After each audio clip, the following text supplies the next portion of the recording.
With all the drama that's been happening with Genshin Impact as of recently, we've also kind of not forgotten, but more so pushed to the side that we do have version 4.4 coming.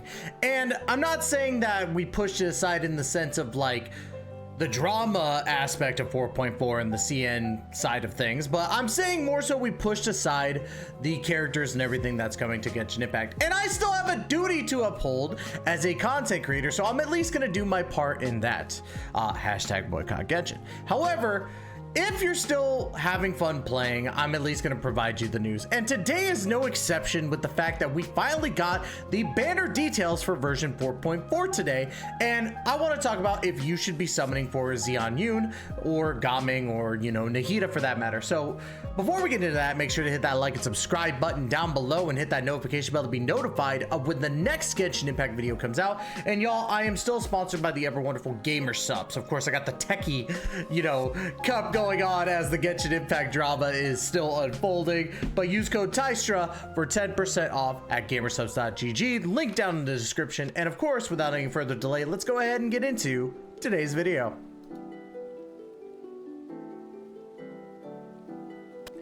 As you can see, we have the banner details for, of course, Xianyun and also Nahida, with, of course, the side unit being Gaming. So let's go ahead and talk about these characters really quick.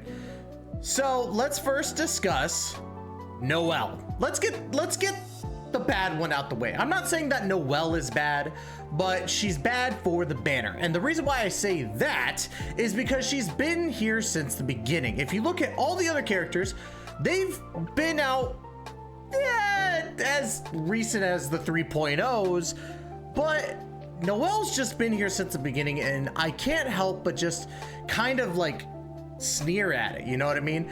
Noelle isn't bad, especially with the recent, or not recent, but with the characters that have come out to help out with, you know, Geo.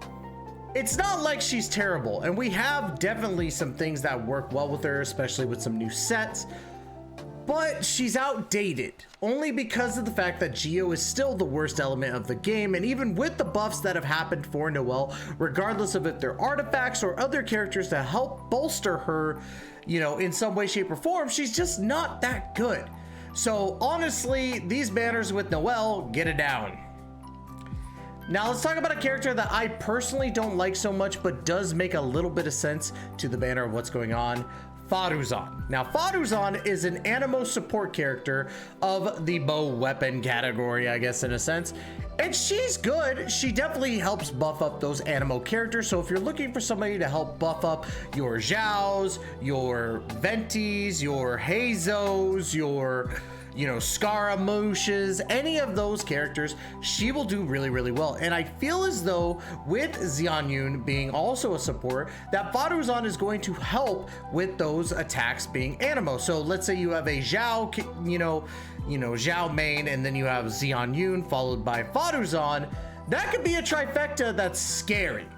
And I can't say that it's going to be the best of, you know, these teams, but I think that honestly Faruzan would work really, really well. How she helps out Nahida, she really doesn't, because she boosts up Animo damage basically in that sense. And Nahida, I'm sorry, as good as she is and is one of the best units in the game, Faruzan does not help her. So I'm not sorry to Nahida, I'm sorry to Faruzan, because she really doesn't help out in this case. So I'm kind of a mid with her. Now let's talk about Gaming. Now, Gaming is cool. I think that his kit looks pretty cool. That's basically it. Like, he's a plunging DPS for Pyro, which we haven't had a plunging DPS since, of course, Zhao. And Zhao was released within the first year of Genshin Impact, so it makes a lot of sense that now we're actually getting other plunging characters. And I don't think that Gaming is going to be the last one. And I do like his overall style. Like, granted, his like splash art right here does not look that great, but from what I've seen in his kit and what he does to kind of like give the glitz and glamour of the whole like fighting aspect, he looks really cool. Does his kit work really well? Honestly, I couldn't tell you, because I've kind of slept on him until recently with the 4.4 update.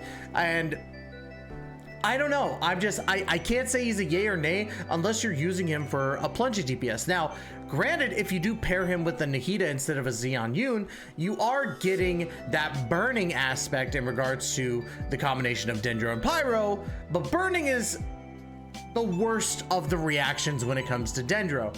So is it a benefit? I couldn't tell you, because I would have to test it out myself, and I probably will.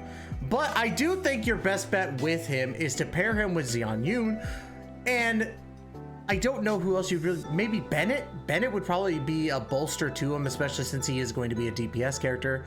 So with Gaming, it's going to be a middle for me. The 4 stars I don't think make this banner. Now, what does make a good banner is a Nahida. And Nahida not only makes a good banner, she makes good teams, she makes good reactions, she's just really, really good. Now, for those who don't know, Nahida is actually Lesser Lord Kusanale, and is basically well, not basically, she is the god of Dendro. And she's just really, really good. Top 5 best units in the game, one of them. For sure. Honestly, a fight for top 2. And she's just that damn good. Now, I don't think she's fallen off personally.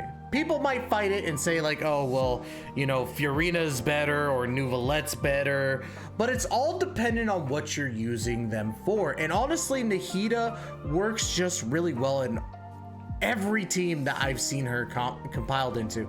Now, granted, if you look at this banner, right? Noelle's here, doesn't do anything for Nahida except for shield. And most of the time, Nahida's not going to stay on the field for that long. Faruzan bolsters up Animo DPS characters in this instance. What's Nahida? Dendro. Does Dendro react with Animo? No. And Gaming is the only character that has somewhat of a tie-in with Nahida in the sense of reactions. But burning is the worst of the reactions, in my personal opinion, and in a lot of other people's opinions. So it just doesn't make any sense that Nahida would pair with these 4 stars. So I feel like these were more catered to the, you know, obviously featured unit of let me get, I tried to make this a seamless transition, dang it. Xianyun, aka Cloud Retainer. Now I'm excited for Bird Mommy because she's hot. I'm lonely. But no, Cloud Retainer has been one of those characters that I've liked in the story since the beginning. Cloud Retainer has been such a funny character. And then when they revealed her human form, I lost my absolute mind because I was not expecting a human form, and she's just gorgeous. Her human form is absolutely gorgeous. I like the style that they went with her. And they did change her up from her like actual, like, dare I say it, like portrait of when they like showed her off the first time. She does have the gold trim now. Now, Xianyun is actually a Animo support in this sense, and a plunging Animo support at that. Who is she supporting? Zhao.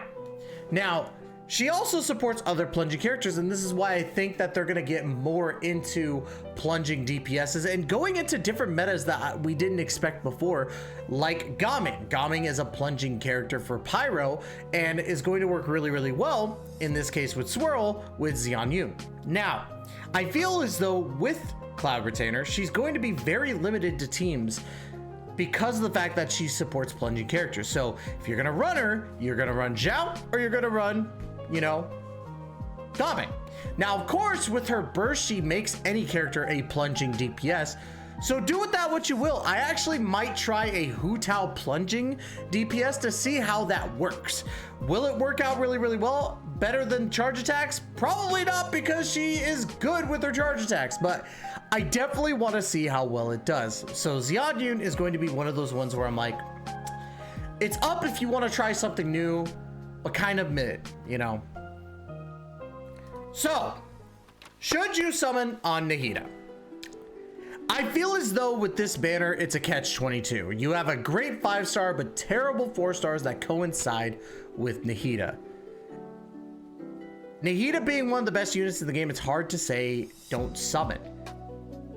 But it's all dependent on if you're a new person coming to the game. I would honestly say that if you're new to the game, You might want to wait on a better banner for Nahida, so that way you could capitalize on the better 4 stars.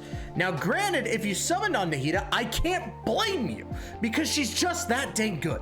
She's really, really good and always worth the primos. So I'm going to say, should you summon? Yeah, if you don't mind the 4 stars. If you're looking for a whole package type of deal with the banner, this is the lesser of the two, only because of the fact that the 4 stars tie in better with the other 5 star. Should you summon on Xianyun? No. I'll be straight honest with you. Unless you really like Cloud Retainer as a character, she's very, very niche. And she's only going to work really, really well with characters that are going to, you know, be successful as a plunging DPS.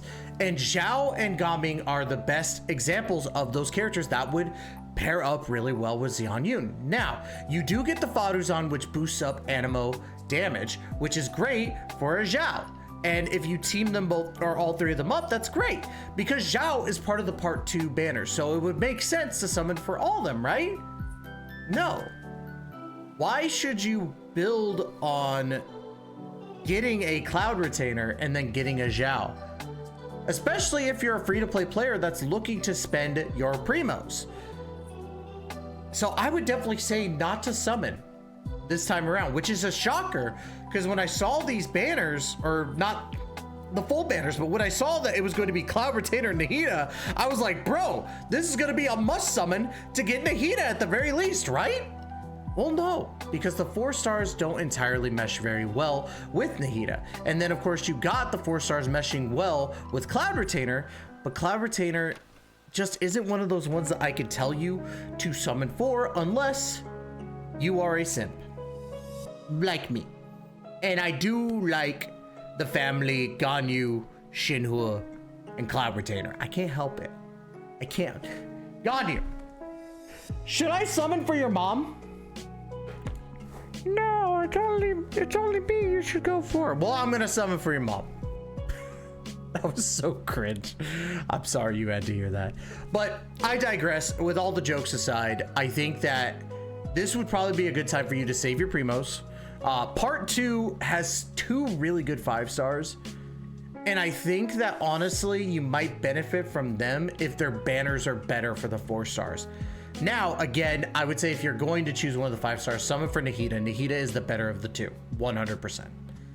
So, but outside of that, as much as I love Bird Mommy, as much as I love her design, I don't think it's a summon on this one.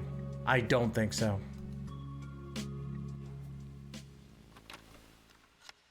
And y'all, that's gonna be it for today's video. Don't forget to like, comment, subscribe, and let me know in the comments, are you summoning for Cloud Retainer or Nahida? Are you excited for the 4 stars, and do you think that they're better suited for these characters? And am I wrong? Let me know. I definitely don't mind having those discussions. So without any further delay, that's gonna be it, y'all. Thank you so much for giving me the opportunity to entertain you. We will be back again with another Genshin Impact video very, very soon. And just so everybody knows, be careful with your spending right now, especially with the drama that's going on with Genshin Impact. I highly recommend really thinking about how you perceive everything going on, because I'm not going to say it's positive because it's definitely not, but I will say that change does not happen without constructive criticism. So if you're looking at these surveys, let me take the time to say, do the surveys, post on Twitter, talk about why you're upset with Genshin Impact, because nothing can be changed unless you speak it into reality. But that's gonna be it, y'all. Love you all to death. And as always, we will catch you in the next video. Please take care and be safe.